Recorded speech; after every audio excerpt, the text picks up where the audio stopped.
عاد لي إرض الواقع وهو يرمقها بطرف عينه وهي منكمشه علي نفسها بجانبه خائفه منه ومن عصبيته الشديدة.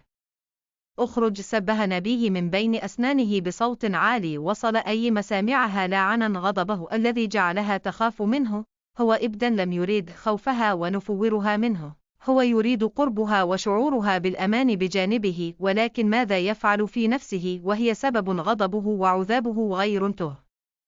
هتف من بين أسنانه وهو ينظر للطريق أمامه بنبره، حاول جعلها هادئة ولكن غصب عنه خرجت غاضبة.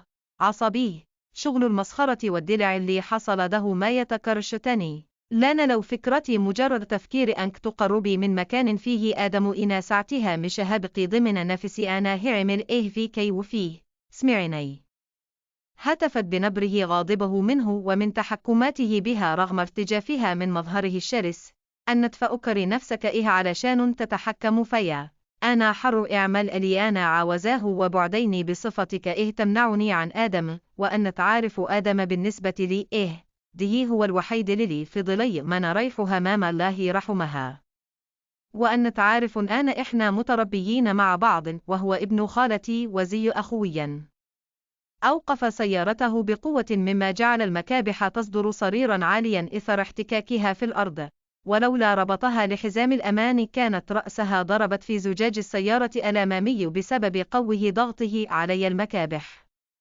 استدار لها بجسده وامسك ذراعها يقبض عليه بقوة وهو ينظر لها بغضب مميت هاتفا بشراسه، وقد أثارت جنونه بكلماتها الخرقاء.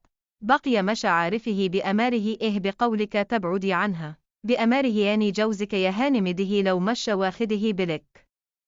وبعدين أنا مشى بقرون علشان أخالي مراتي تحضن وتبوسل راجل حتى لو كان أخوها أو أبوها مشي ابن خالتها. هتفت بغضب أكبر رغم ألم ذراعيها الذي سحقه بقبضته القوية. جوزي علي الورق بس. ثم تابعت تضيف بحسره. اللي يشوفك كده يقول غيران عليا، لكن أن تخايف علي شكل.